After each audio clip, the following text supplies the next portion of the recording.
Hello everyone and welcome to another episode of the Left Hook podcast. I'm James. I am once again joined by my co-host, the hammer of the proletariat, Jordie. G'day everyone, thanks for joining us. Thank you very much for joining us. We have a jam-packed episode for everyone today. We've got lots of content. We're going from Australian news, international news, and of course, finishing up with some of the newest developments in the Middle East. Jordie, mate, how are you today? Good? I'm good, man. I'm a little bit slow at the moment, a little bit tired, a bit fatigued, but that's all right, mate. I'm here. I'm in person, ready to go. How about yourself? I'm on the same page, mate, but Beautiful. Nothing gets me fired up like talking about the news, mate. That's exactly right. That's what we're here to do. That's what we're here to do. And to inform everyone else, just a reminder, like, comment, and subscribe if you like what we are doing. Jordie, mate, let's get stuck into it. Let's kick it off like a dead leper's head. You have been looking at some recent developments in Adelaide in terms of the university structure. Yeah, it wasn't not specifically Adelaide, Australia as a whole, but Adelaide was the case study they were discussing. It's just another, I guess, nail in the coffin of universities in Australia. It's kind of the slow death of universities. So what's happened is that the new merger between the University of Adelaide and the South Australian University, UniSA, into a mega university, Adelaide University, has just announced that when the new institution is open, they are going to be ditching face-to-face in-person lectures. Really? Yes. Wow. How do you feel about that as a student currently studying? In two minds about it. There are two perspectives to this. There is the first perspective that it does signal the kind of death of university as an institution going in on campus. Obviously, if you're not at university and you're sitting at home doing all of your university work, there is no need for the actual physical campus and grounds, which has made up what a university is pretty much for hundreds of years now. Yeah, because when I think of university as well, I think, obviously, if someone that hasn't attended formal tertiary education, I obviously think of not just undertaking the lectures at the university itself, but all the kind of social groupings and stuff like that go along with it, and the usage of the facilities, because obviously universities have incredible resources in terms of libraries and research materials, etc. So do you think that'll all be affected as well? Definitely. Yeah. And this is what people are talking about, that are not happy with the new announcement, because it's really an attack on the actual institution itself. And I guess this kind of COVID turbocharged this. This is where we saw the shift from in-person learning purely to digital learning. And obviously that was needed because of the pandemic and because of COVID. But after that, they've kept a lot of those online learning in place. So a lot of the lectures, even before this announcement, have been done online. So if you had 2 lectures a week, one of those would be in person and the other one would be online. And they usually break them up into 15-minute segments, and that's what they've said they're going to do. Is basically, actually, I'll get the wording up here, because you kind of read it and you're just like, they're really trying to sell this to you. But who does this benefit though? Is this just like a cost-cutting? Well, the union that represents tertiary educators is very pissed off, because they're going to see it as sort of an attack on the staffing, on the staff and on workers, because if you don't need to do in-person lectures, you're going to be able to record everything, and so that's going to obviously cut staff as well. Yeah, absolutely, of course. So I'll read this out. This is quite interesting. Yeah, hit me. It goes, so the new university wrote that most students will no longer attend face-to-face lectures, which from 2026 would gradually be replaced by rich digital learning activities. These activities will deliver an equivalent learning volume to traditional lectures and will form a common basis for digital learning across courses. And then it goes, these asynchronous activities will be self-paced and self-directed. And note the word asynchronous activities, which I looked at that and I said, that's interesting. The definition of asynchronous, do you know what it means, James? No. The definition of asynchronous is not existing or occurring at the same time. Oh, wow. So it's not synchronous, essentially. So these are asynchronous activities. So I'm a little bit consumed whether when they say these asynchronous activities, are these lectures going to exist online or not? Yeah, will you just be able to watch your lectures at 2 a.m., while everyone else is watching them at other times? Yeah, that's right. Yeah. See, if you ask me, this sounds like, in terms of actually delivering quality education, and I'm sure there are some benefits to remote learning and online learning, but I'd imagine the best part about being physically present in a lecture hall would be the ability to engage with the lecturer as well, and obviously having that kind of personal connection and being able to kind of engage in discussions and debate ideas. So do you think that's gone out the window now? Yes. The thing is, after lectures, there's usually only a 5 to 10 minute time frame where you can go up and actually talk to the lecturer, and if there's a line of people, then you both probably have a minute or two. You're quite pressed. But obviously being there in person, it's definitely a different experience. And I feel like it's more engaging when you're there in person. However, contrary to that, I will say that when you watch lectures online, you're able to pause it, kind of digest it at your own rate, take notes. Yes, that is a bit slower as well. But when you're in person, you sort of have to go, obviously, at the speed of the lecture itself. Of course. But regardless, it's definitely signifying the death of the actual university as an institution, because now there will be pretty much no reason for people to attend, whether tutorials are compulsory in person, and if that becomes digital, as some courses already are, some tutorials you can do online, it's basically, there's going to be no need to actually have the university campus. Wow. And how will they be able to justify the exorbitant costs? I might as well go out and sign up to Andrew Tate's Hustlers University online if that's the case. Well, no, you make a good point, because if you look at, I guess, a lot of kind of non-mainstream academics and intellectuals and thinkers, I can think of a couple, they provide their own digital online courses. Yes. Well, that's exactly what I'm thinking. There's that YouTuber that does the Australian history. Is it Mr. History, I believe? I'm pretty sure. He provides a whole lot of digital courses on Australian history for a fraction of the price of university. Exactly, yeah. And even people like Steve Keen, for example, in economics, they have their own courses as well. Yeah. And well, that's interesting then. And how much, I guess, over time, that we might see the legitimacy of these formal institutions slowly start to be degraded, essentially, if people are taking them seriously as well, but it is sad in some ways, because I think it just kind of dilutes the entire university experience. People that want to go to university, make the most of it, and actually be there in person day to day, and to be able to interact with other people, because a part of doing a university degree is actually learning how to speak to other humans, debate in person, meet people that have very different opinions to yourself, and actually be able to speak to them. Where if you're online the entire time, you won't have that experience. Or second of all, you can kind of hide behind your keyboard. Of course, and not engage as much. And then, but even then, give it another 2 years, are we just going to have AI lecturers? Hypothetically, but that could be the kind of thing that I can see this leading to eventually. Well, that's what the union was noting, that it's definitely an attack on the staff there. Because it's just another kind of avenue to not have to employ people. Of course, and it's pretty soon it'll be, first year philosophy brought to you by Nabisco.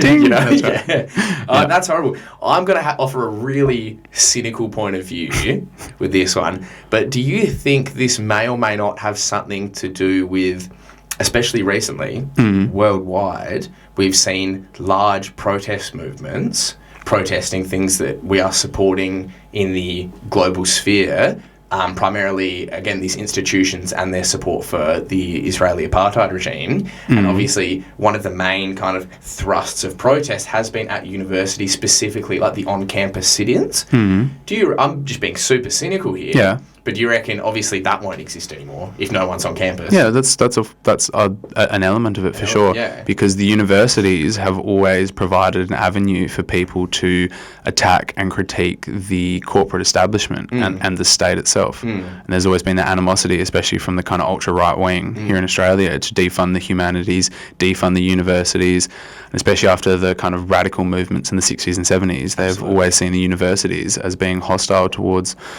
the militarism. That's right. Of course. Wow. So you weaken it as an institution. You keep people inside their houses, online and separated, and then there's no collective power as well. Of course. And I think you're able to kind of control then as well the actual material that people are learning a lot easier. Yeah, absolutely. I can. Because it's all pre-recorded, packaged, ready to go.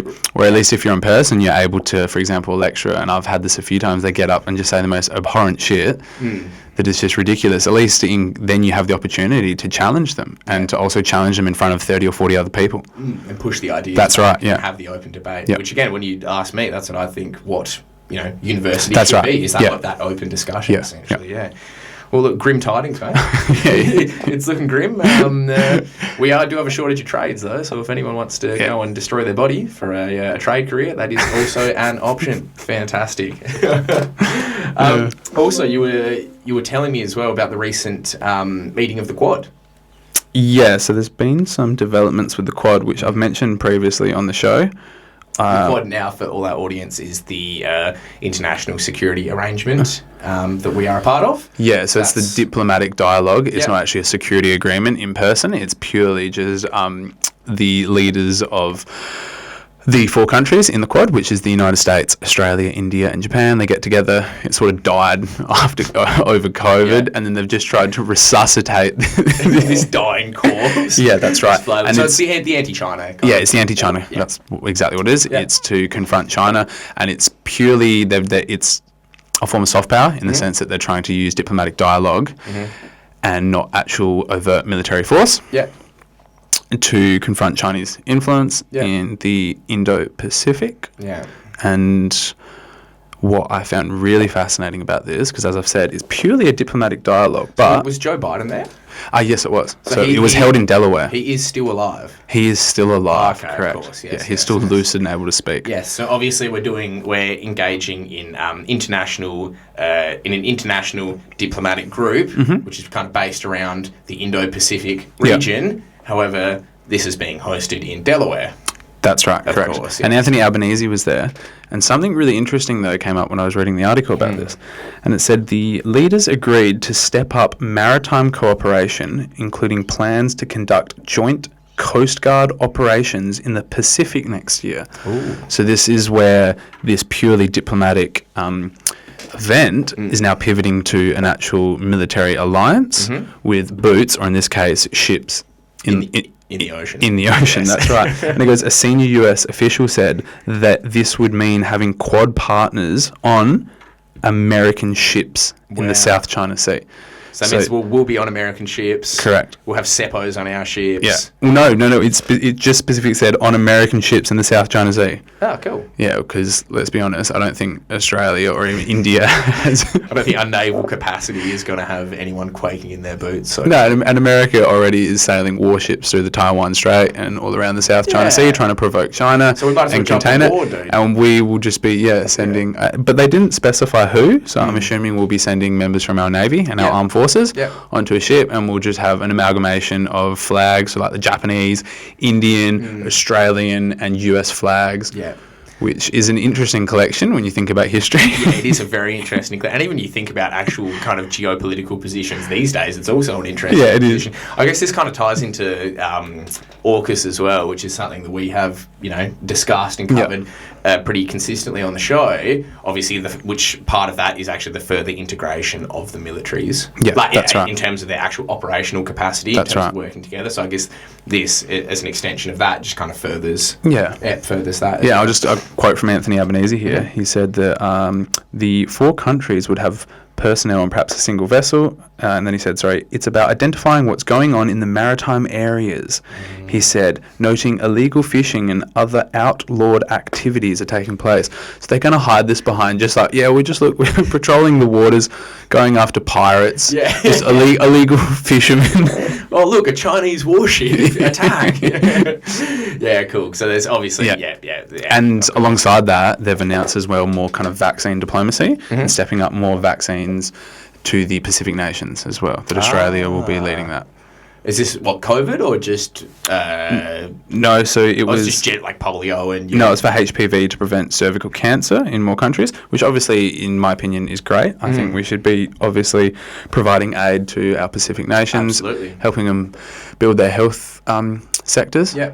But at the same time, it's definitely a form of soft power to confront China in that sense, and to try and keep those countries on the Western side. Of course, yeah. I mean, and you think about it logically as well. I mean, the Indo-Pacific region really isn't geographically anywhere near the United States. So, I mean, you think if you wanted to actually have a realistic diplomatic, strategic dialogue, it would be between, say, hey, Australia, India, China, and Japan. But obviously that would defeat the whole purpose of actually having realistic diplomacy. Yeah. Correct. And interesting enough as well is that there are no ASEAN countries. There's no countries from Southeast Asia there, which I always note. Of course, yeah. I mean, because they're the ones primarily affected by this whole situation. Yeah, that's right. And it's in their backyard as well. Yeah. I mean, it's more in their backyard than our backyard. That's exactly right. Certainly more than the US's backyard. Yeah. And I thought their backyard was Latin America, as kind of extolled by the Monroe Doctrine. Yeah. Their, kind of centuries of imperialism in their own backyard. But I guess, look, if you can expand your backyard, so you have your neighbour's house in your backyard, then that also becomes your backyard. Yeah, but just what I'd add before we move on is that India plays the pivotal role. Without India, the Quad doesn't exist. Of course. It just does not exist. Is they're trying to use India as leverage against China. Obviously, it has a massive border with China, and it kind of sits in a neutral camp. It's neither pro-Chinese nor pro-kind of Western. So without China, the Quad doesn't exist. So going into the future, it's really up to, I guess, our future Indian governments, whether they want to continue with this. And they've also played quite an interesting role, obviously, in the Russia-Ukraine conflict as well, because they quite, fervently came out and said, no, we're not picking a side, we're not going to, enforce sanctions like all the Westerners. Buy Russian oil and gas. Yeah, of course. And they're happy to still buy it and then sell it back to the Europeans at greater cost. So, I mean, they really are playing both sides and probably doing quite a good job looking out for their independence, whether we, I guess, like their policies or not. I definitely personally have some opinions on some of the current BJP ruling party's policies in India, but obviously, I guess first and foremost for them, they do value their sovereignty. Yeah, their independence. And I guess that's something maybe we could learn. We could learn as well. That's right. Of course, mate. Of course. Yeah, right. Okay, so should we jump across the pond then, mate? Let's jump across the pond. Speaking of the American continent, there's been a few interesting developments. So, firstly, we had the other day a second assassination attempt on the future God Emperor of mankind, Donald Trump. This comes after the one that was July, was it? A couple of months ago? Yeah, when we had that kind of... At his rally. Yes. So this Matthew Crooks. Yes. And this one here is quite interesting still. It's almost more interesting. There's a lot more to delve into this. It is almost more interesting. Much more interesting. And this one's... the media has not... haven't covered it all. But we will unpack why. Yes. Because this character has some very interesting history. Very interesting ties as well. And I think that might be potentially why they're not covering it as well. Because as soon as you start analysing what's actually happened, who's doing it, then that leads to some uncomfortable questions. So pretty much the would-be assassin was a gentleman by the name of Ryan Ruth. Can I just stop you there? Yes, please. Another man with two first names. Ryan Ruth. That is interesting. Yeah. That is very interesting, actually. I guess they are... Well, I guess he's breaking the mould because usually they have four names. Yeah. So usually they have three names or whatever. So it's like your Lee Harvey Oswald, your John Wilkes Booth, whatever. The one from earlier on in the year. Matthew Crooks. Matthew Crooks. Thomas Crooks. Thomas Crooks. No, Matthew Thomas Crooks. Yeah. Another man with two first names. Go on. So this bloke was arrested for... And I do I don't condone what he's done, but I appreciate just the conviction because this bloke was hiding in a bush at one of Trump's golf courses for 12 hours with what was reported to be like an AK-47 style rifle. At this point, one of the Secret Service agents saw the barrel of the rifle poking out the bushes, and then they apprehended him. So he has a very sketchy past. So first of all, he is a multiple-time felon, so going back as early as 2002, he was legally prohibited from owning a firearm after he pled guilty to possessing an explosive device, and he was arrested for having an illegal concealed handgun, and then again, a few days later after that, he was charged with having another explosive device, which he was arrested in North Carolina, and that was considered as a weapon of mass destruction. Yeah. Fast forward to 2010, he was charged with having stolen goods, like a blowtorch and a whole bunch of other kind of like hardware store style goods that were stolen. So he has quite a checkered history with law enforcement. Almost pretty standard though for an American. Yeah. Look, if someone was going to assassinate a president, I'd say, look, I'd guarantee you'd have to have at least 2 felonies. And 2 firearm charges as well. Loves explosives. Just a proper patriotic American. Anyways, this is where it gets interesting. This gentleman travelled to the Ukraine in 2022 and was a very vocal proponent of the Ukrainian International Legion. So for people that do not know, after the Russia-Ukraine war broke out, the United States didn't formally send any troops there, although it was pretty obvious that the Ukrainian army did have support from like British Special Forces, US Special Forces, as well as mercenary forces. I remember seeing some ISIS guys rocked up there at one stage early on. So it's a real amalgamation of your global mercenary population. Lots of them went there. As well, one of my favourite parts was you also had the Reddit Brigade, which were all these kind of neckbeards from Reddit that were really keen to go and fight for democracy. And they all love Taiwan, they all love Ukraine, they all love Israel. They all proceeded to get wiped out, which in terms of the way I feel about it is, look, the world's probably going to smell a little bit better because these are the kind of people that typically don't shower. Anyways, so this gentleman went to Ukraine and he was very vocal about trying to recruit people to the International Legion. So he was seen in Kiev with with like a wall of flags behind him. He was very vocal on social media. He was reportedly trying to get former soldiers from the Afghan army to come to Ukraine to fight for Ukraine. He was trying to get visas for them. For them, exactly, through Pakistan, I believe. So lots of people actually have encountered him because he was, I think, in the international community that kind of amalgamated on Ukraine at the time. He was quite a well-known figure. However, he was described as being, quote-unquote, unhinged, delusional, and a ticking time bomb. This is all from people that had run-ins with him. So I was just going to say, from everything that I've read so far, he came across as being someone that wasn't very sincere, a little bit of a grifter, and was just kind of there for the ride, had no kind of real military experience, hadn't been a soldier, had never been to war, and kind of was playing that role, which we kept seeing in this conflict, in the Ukraine-Russian conflict, as kind of like a PR man. Yes. He was, I guess, maybe a slightly less effective version of Bono, shall we say? Yes, because the one thing that I found absolutely horrific, not just the destruction of Ukraine as a nation, but imagine being a Ukrainian and then you have Bono come and sing into you. I think, my God, just fucking get the Russians in here now. Just get it over and done with. Exactly. And he was kind of LARPing as a military man, and he was a bit of a grifter. And again, he was really vocal about supporting... first of all, he was really vocal about this idea of democracy, which we see a lot kind of in online discourse, and it always comes down to we need a fight, because it kind of frames the world as in us Western democracies, Western-style democracies allied with the US, and the kind of authoritarian... The autocratic camp. Kind of Eastern... Asiatic hordes. Very simple binary. Analysis of kind of, your Russia, your China, your Iran. So essentially he's just reinforcing US State Department kind of talking points. A useful idiot. He's a very useful idiot, although... So go on.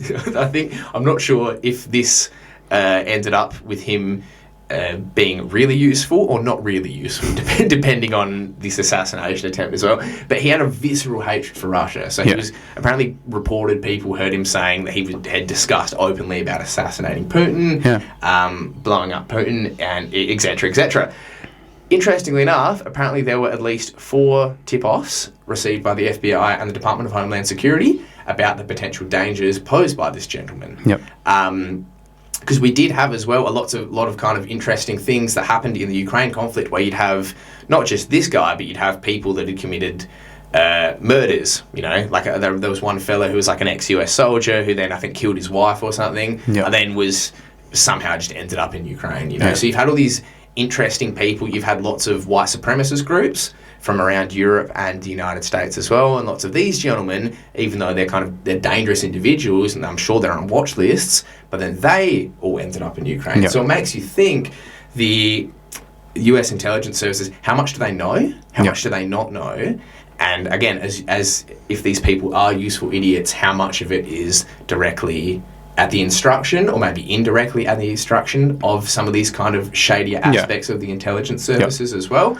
It also begs the question is, how did this gentleman know that Trump was going to be at the golf course? That's what I was going to ask you at the start. I'll just add as well that he had been interviewed on multiple American corporate media shows, including, I think it was it Rachel Maddow and MSNBC had spoken to him, I believe, and a couple of, and I think the BBC maybe as well. But he'd been on some pretty major established corporate outlets. So he was a known figure. He was a known quantity. Yeah, absolutely. Correct. That's right. And it's we spoke about this earlier, but it's one of those perfect cases of blowback. And that's, again, blowback, you think that's the term that kind of originated for the alleged second order of consequences from destructive policies. So the kind of typical example is, look, we funded the Mujahideen in Afghanistan, and now you have to fight the Russians.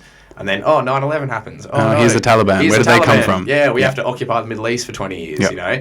But that also begs the question, when looking at blowback, is blowback, as it has been kind of analysed as in the kind of mainstream acceptable academic sphere, of being, this is an unintended consequence, or is it intended? Or is it a more intentional, outgrowth of a broader policy that isn't as much, isn't as much kind of extolled? And that, again, begs the question of, how did more people know? And you raised such an interesting question, is how did he know Trump's schedule? How did he know where he was going to be? Exactly. Look, we're just speculating here, obviously, but these are all things worth talking about, and especially since none of this has really been reported by the media. No, of course not. So very interesting to think. Yeah.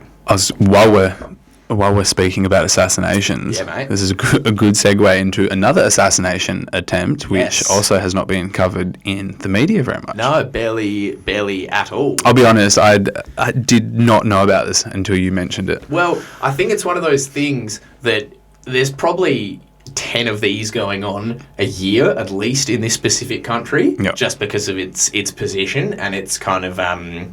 its geopolitical position and the stances they take, of course. So what happened is, in Venezuela last week, 6 foreigners were arrested. They were arrested supposedly, and this all comes from the the Venezuelan interior ministry, essentially. But we're just going off what they have said. So six gentlemen were arrested, and they supposedly had on them hundreds of rifles. Yeah. And where were these 6 gentlemen from? Well, interestingly enough, Jordie, these gentlemen, we had 3 Americans, two Spaniards, and a Czech. All citizens. It's a diverse little group. It is a very diverse group. And they were supposedly arrested because they were attempting to go into Venezuela and essentially organise a coup and try and assassinate Nicolas Maduro. The government seized, hundreds of rifles as well. And then the Venezuelan government came out and they made a claim. They said, look, our intelligence has apprehended these gentlemen. We've apprehended these weapons. We've established what they were trying to do. Both the CIA and the Spanish intelligence services, they're called the CNI, the National Intelligence Center. They have both obviously vehemently denied these claims. I would take that with a grain of salt, though, because if anyone knows the history of Venezuela since even since before Hugo Chavez took power, it has been non-stop interventions by foreign powers. So there were, attempted coups against Chavez, attempted assassination attempts against Chavez. More recently, we had the drone. I think it was 2018. There was essentially Nicolas Maduro was doing a speech in Caracas outside, and a drone flew over and exploded near him, and he claimed this was done by the Americans. We've had people like John Bolton, arch neocon John Bolton. He has openly talked about trying to overthrow the Venezuelan government. We had, famously, this is my favourite, a completely botched operation called Operation Gideon, affectionately titled the Bay of Piglets by the kind of international resistance sphere, in which apparently it's about 60 Venezuelan nationals living not in Venezuela essentially got on a boat in Colombia. There were 2 former US Green Berets involved as well, and they're all hired by a security firm called Silver Corp USA. And their goal was essentially to do the same thing, to take a boat into Venezuela, and then kind of, foster a popular uprising, overthrow the government. It was not successful. I believe a bunch of fishermen spotted these guys, and they were all promptly rounded up and arrested.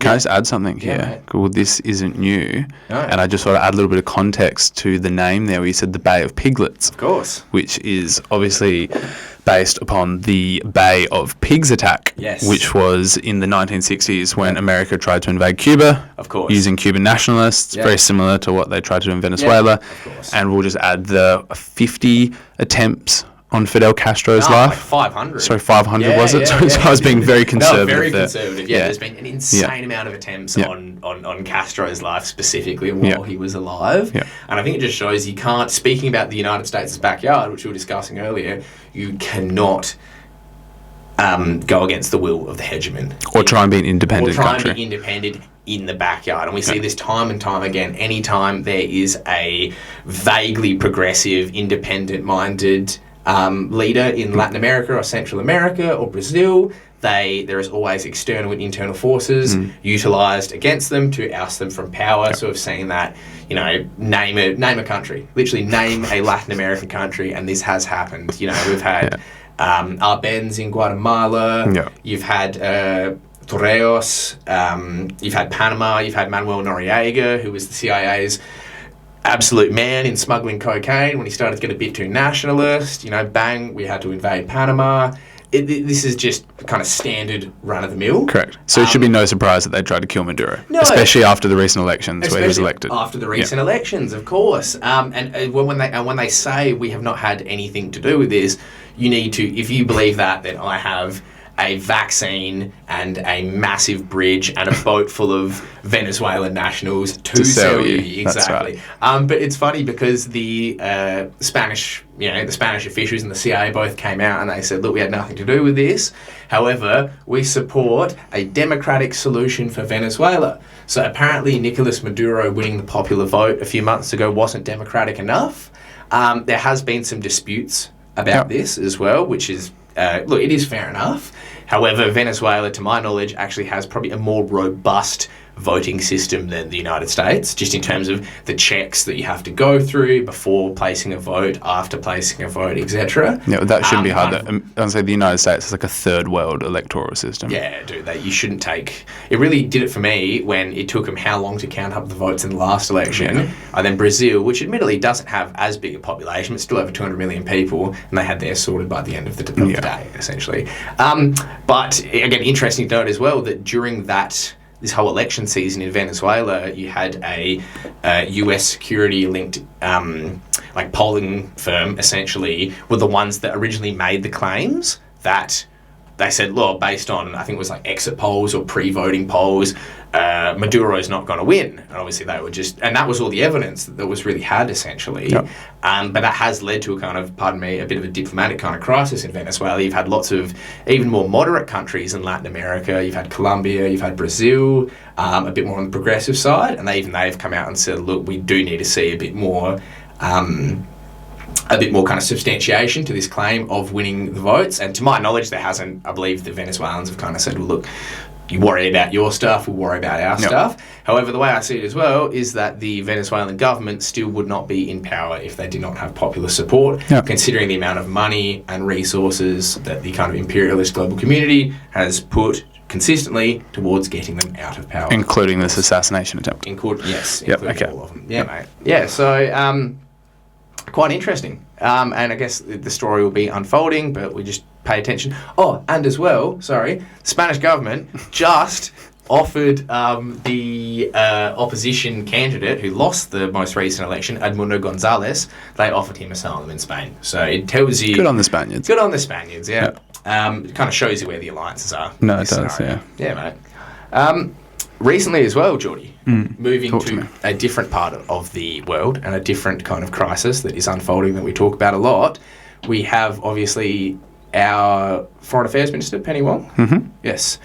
Australia has recently partaken in a vote at the United Nations, is that correct? Yes, that's right. Can you tell me more about it, please? We abstained from a vote at the United Nations.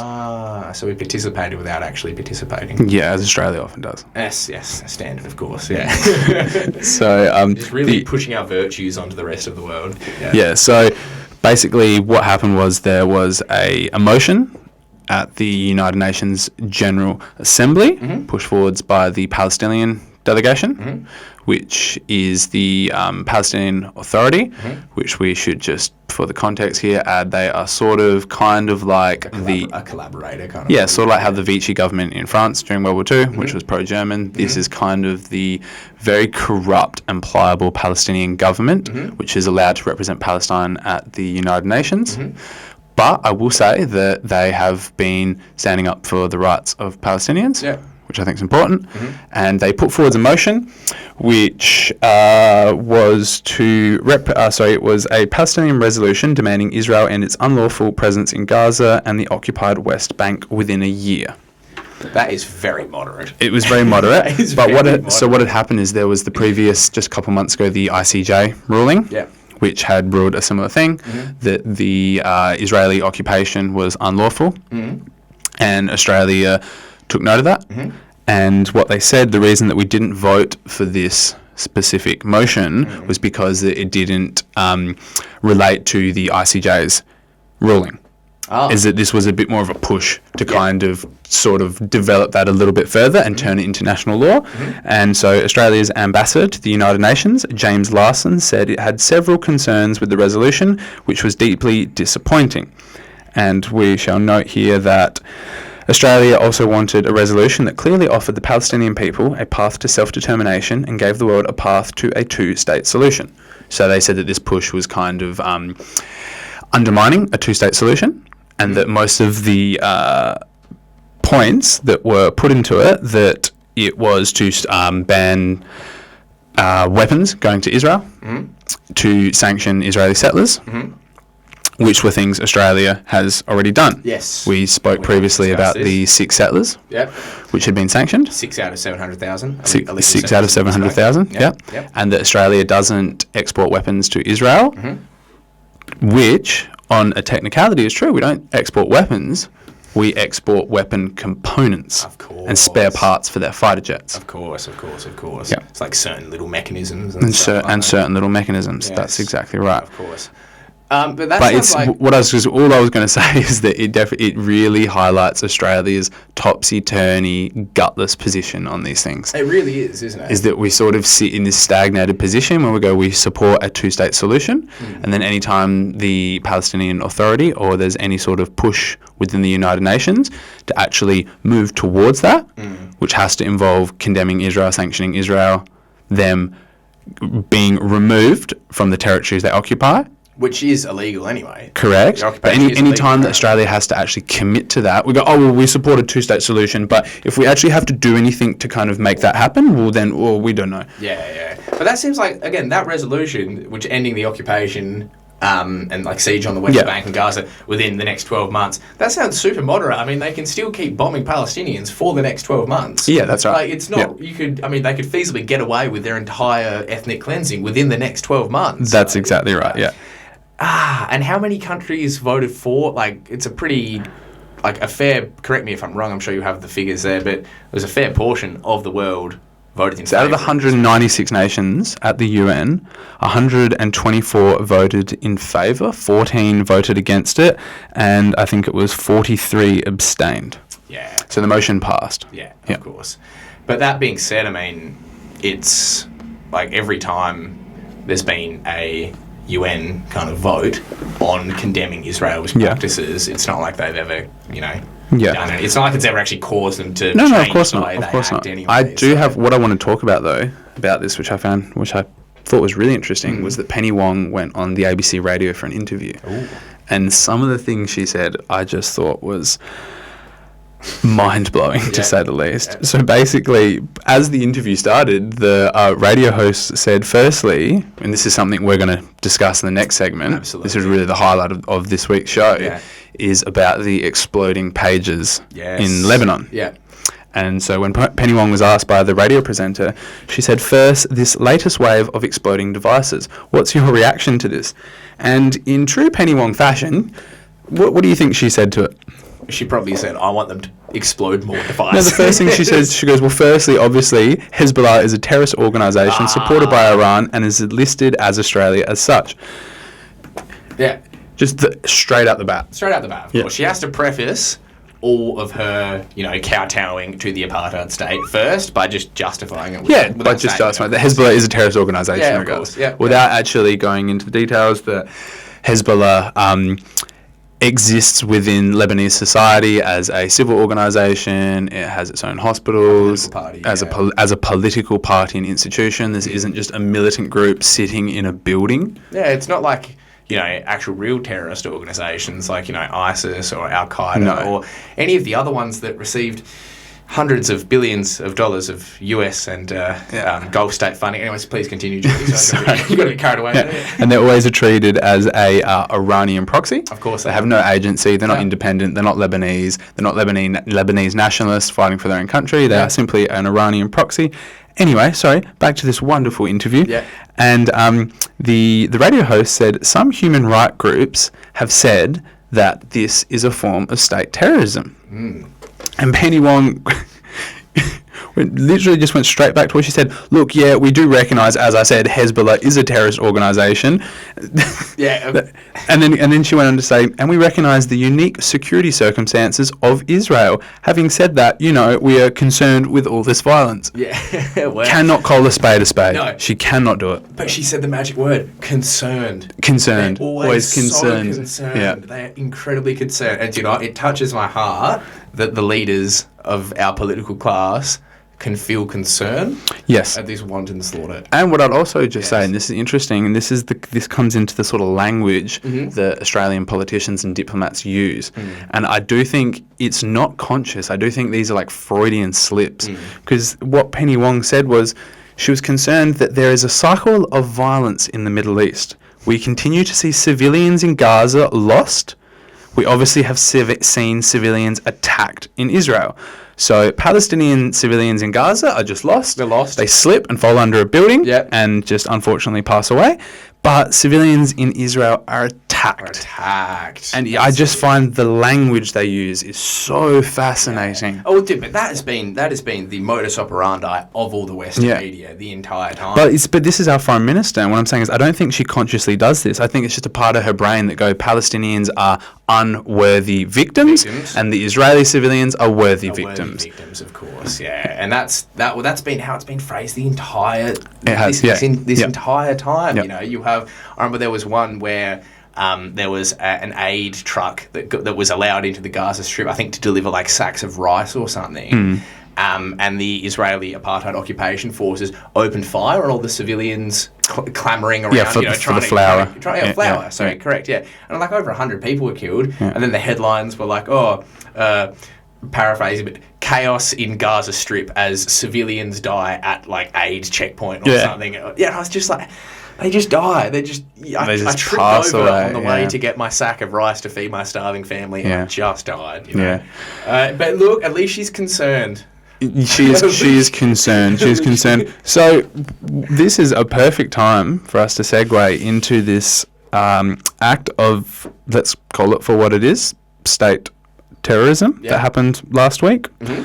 And I'll let you jump in here because you've been doing a fair bit of research on it. I have, mate. So obviously the situation in the Middle East has been continually developing. Every day there are new things happening, new stories to report on, new developments. This is something else, though. This is something else. So firstly, I would like to read to you and to our audience the definition of the word terrorism. The term terrorism is the unlawful use of violence and intimidation, especially against civilians, in pursuit of political aims. Yep. Now, I want our audience to just keep that in mind, in the back of their mind, while we discuss everything that has been going on in the Middle East. So, what happened? I saw this on the 19th of September, which was Thursday in Australia.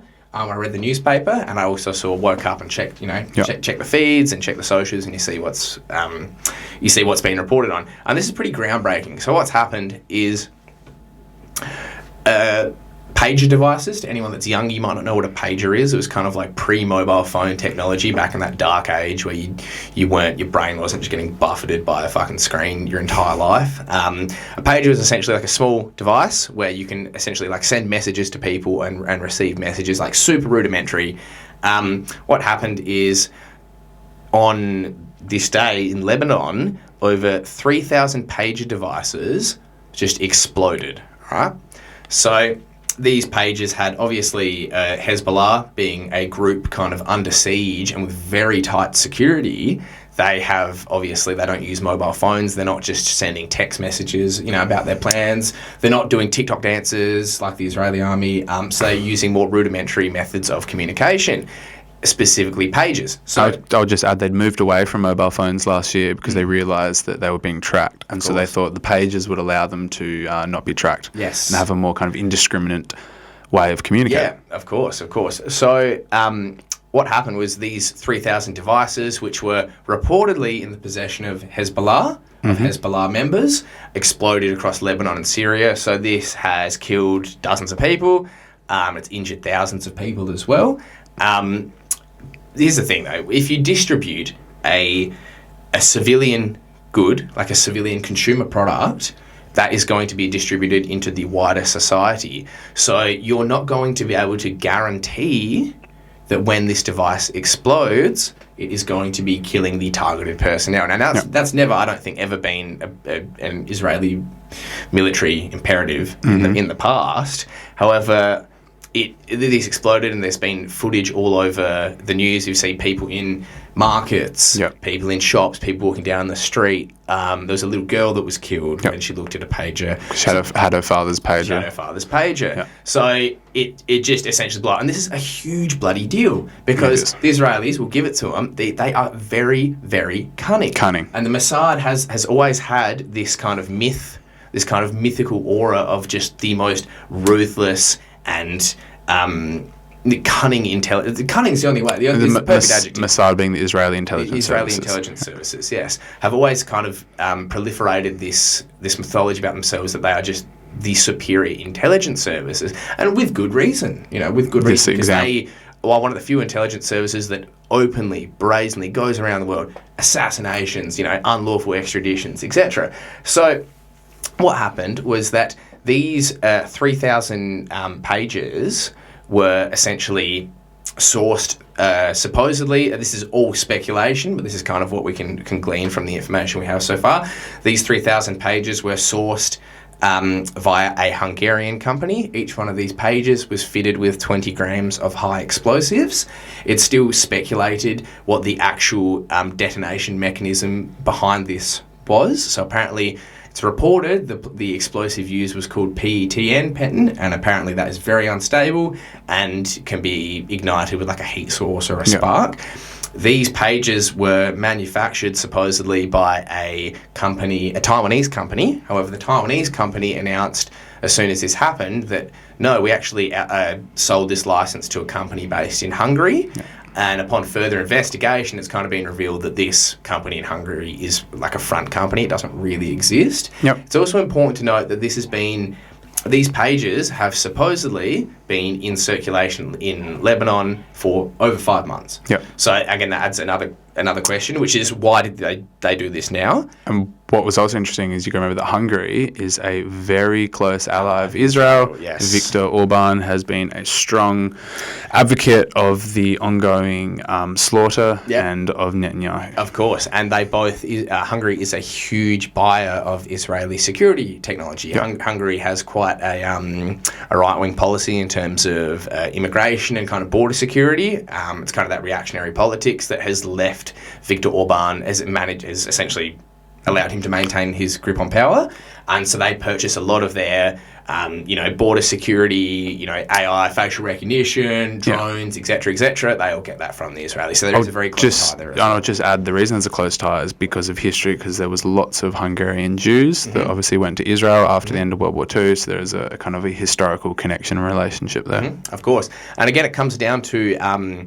there is an Australian author, Anthony Lowenstein, who's written a fantastic book about this called The Palestine Laboratory, and it's about how Israel essentially exports the technologies that they develop through occupation, and then they can essentially sell these technologies as battle-tested. But also, interestingly, he goes into more depth about the alliances that Israel has with these countries, especially ethno-nationalist countries. For example, like the current ruling status quo in India, kind of occupying that more ethno-nationalist, kind of Hindu majority political position. Hungary.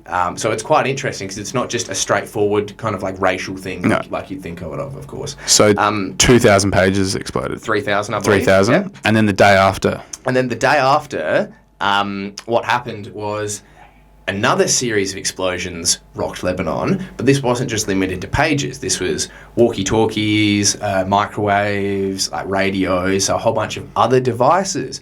And it kind of demonstrates, how deeply does this go? How deeply and how many kind of, sabotaged electronic goods are there out there in Lebanon, for example? Well, some of these goods also detonated in Syria as well, and Syria none in Iran, I believe. I do not believe so. Yeah. I do not believe so. But some detonated in Syria as well. Yeah, of course. But that just shows, if I bring 1,000 mobile phones into Australia with the intention of giving them to one group of people, they're not just going to all end up with that one person. They're going to get distributed, get sold, and onwards and onwards. But one of these walkie-talkies or one of these devices actually exploded at the funeral of a Hezbollah member who was killed the previous day by a pager.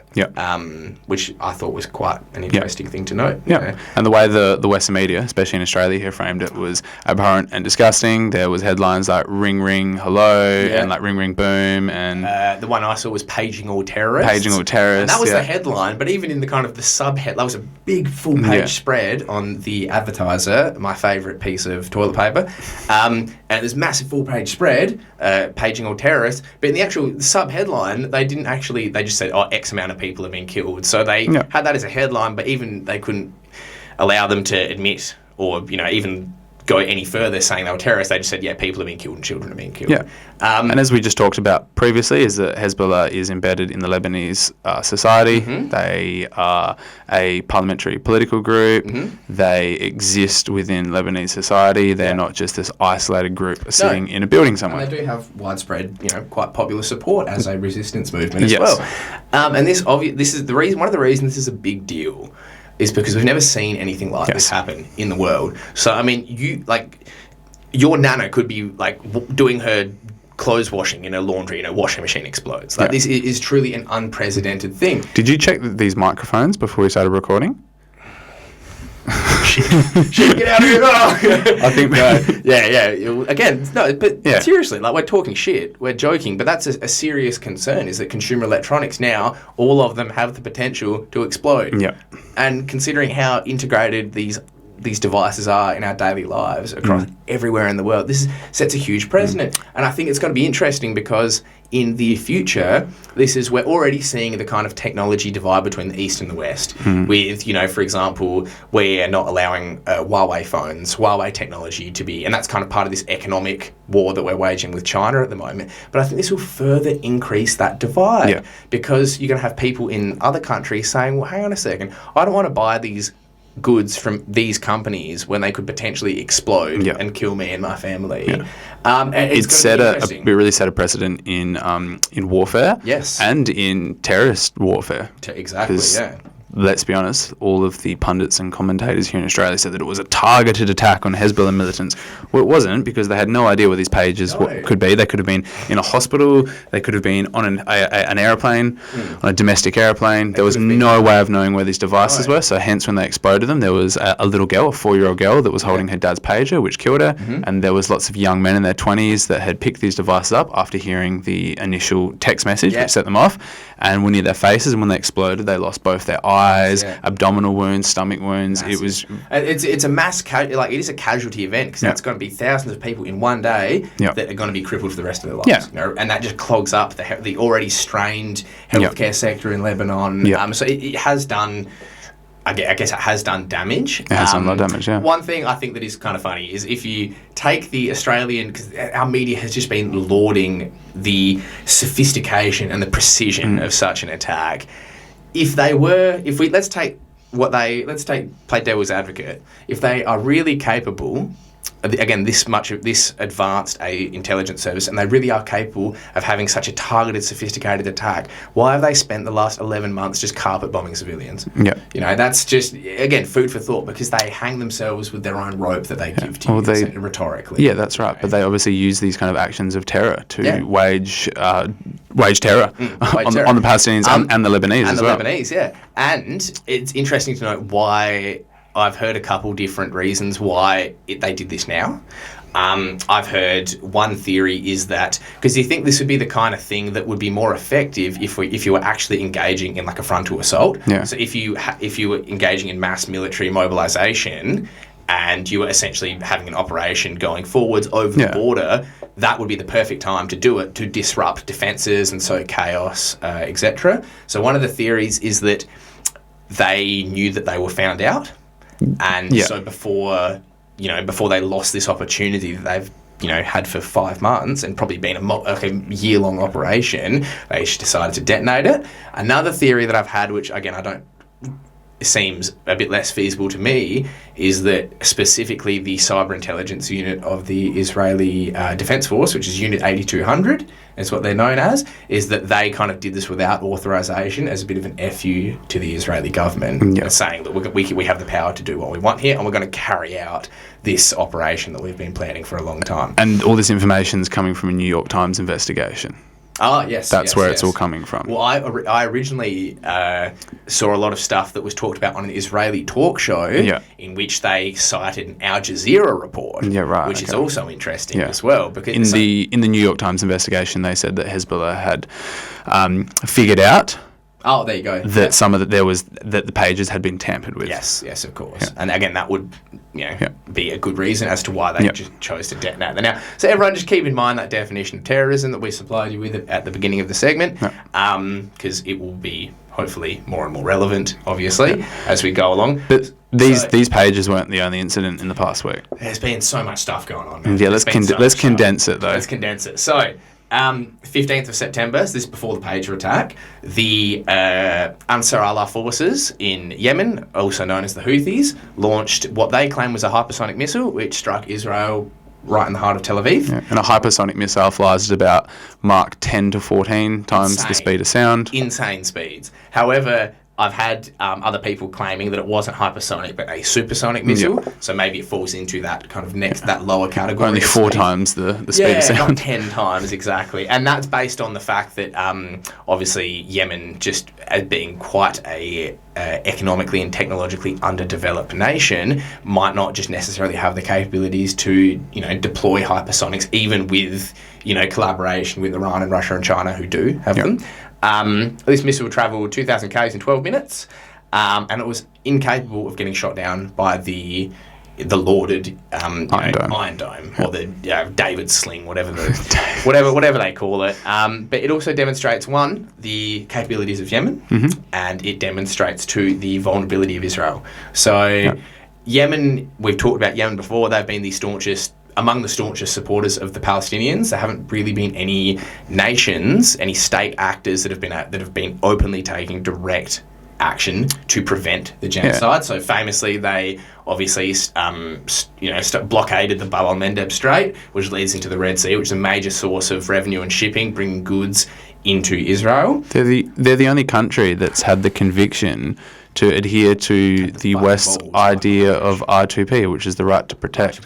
Humanitarian intervention is that when there is a state actor or a non-state actor that is waging abhorrent war on a civilian populace is that it is the right to protect. So it is the right of states to intervene on behalf of that population. It's and not, that's not what just a right, it's an obligation. It's an obligation. It's an obligation.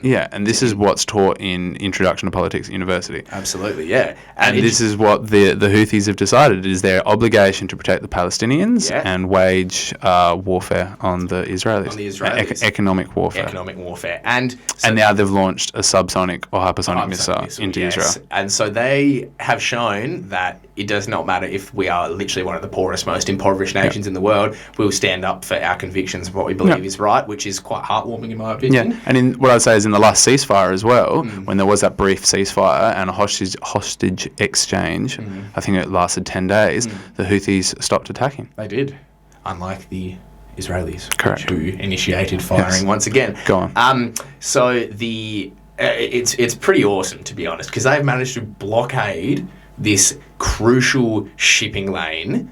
At the top of Africa, near Yemen. You picture on a map. Yeah, if anyone types up the Red Sea, the Mendeb Strait, you will see what we're talking about. Managed to blockade. Not only have they managed to blockade it, but they have managed to essentially deter all US Navy deployments and attempts at dislodging them from their position in the ocean, which is wild. This is a bunch of is essentially losing to a bunch of dudes on jet skis. Yeah, in dinghies, guys in thongs, cruising around in modified dinghies with missiles on the back. Fucking awesome. So good. And interestingly enough, I have seen this claim. So the Houthis came out and they actually said that the United States has offered to officially recognise their government in exchange for ending the blockade, which is that is crazy because the United States, none of these countries have ever recognised the. It's a massive diplomatic win on behalf of the Houthis. Win. However, I think they realised that if this is the case, the US have said it isn't. They've denied it, but the Houthis have claimed this. However, I think that they've realised that no, we can't. We're not going to give you your little win because you're just going to come after us eventually anyway. So they've essentially said, nah, big one of these to you, and kept going on with the blockade. Additionally as well, it's been reported that they have sent forces to Syria.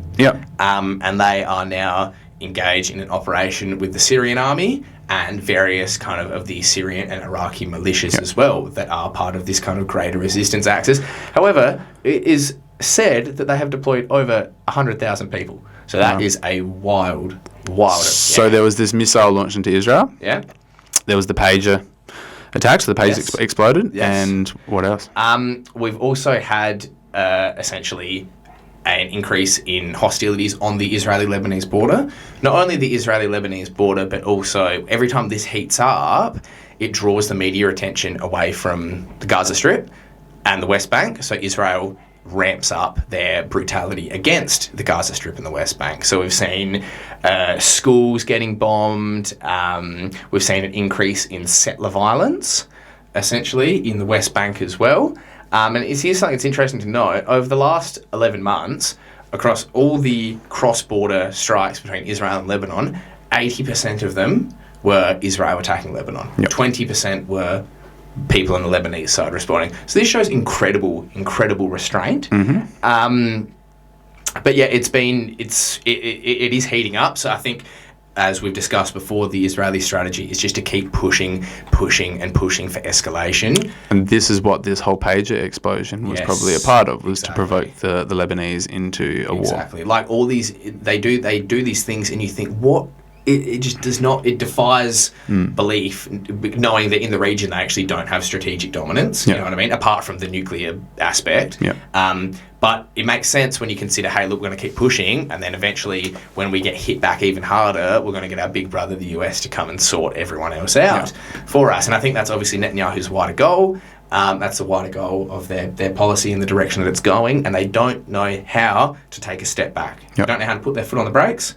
And prevent it. So I think we're going to see continued escalation, unfortunately, which will lead to more violence. Look, only probably about 6 hours ago now, they have Israeli occupation forces have raided the Al Jazeera offices in Ramallah in the West Bank. and they've given them they're telling them they have to close down for 54 days. So again, the only democracy in the Middle East, being super democratic. Closing down the media companies. Yeah, media companies, and look, it's, again, very depressing, very awful. We try and put the information at hand, maybe have a bit of a laugh about it, but it's truly horrific what human beings are capable of doing to each other. And to end on a slightly positive note with this whole segment, I would say that if we look at apartheid South Africa, and before the apartheid regime collapsed, they kind of spasmed and lashed out at all their revolutionary neighbours like Angola, Mozambique. They supported Rhodesia, so they went on this spate of just rampant militarism before they finally collapsed. Yeah. And I hope that we are seeing that mirrored in Israel as well. Yeah. And hopefully that indicates that we can learn from this, that there will be an end to this occupation, an end to the Western presence in the Middle East, and we'll be able to have self-determination and liberation of foreign oppression. Look, I don't like making predictions, but I will make one here, is that next week's episode, we will be talking about the escalation from this moment, because the leader of Hezbollah, Hassan Nasrallah, has come out and said that they are not going to stand by and let this pager explosion go unanswered. Yes. So we will definitely be covering that next week. And we also have some interviews coming up in the next couple of months as well. So big things in the pipeline. Big things in the pipeline. So we look forward to those. Absolutely, mate. Anything else you want to add for today's episode? No, that's it. That's it. Let's close it up. Close it up. Thank you so much for joining us, everyone, again. Have a awesome rest of your day, rest of your week. Like, comment, subscribe, and we'll see you guys next time. Thanks for tuning in. Bye. Thank you.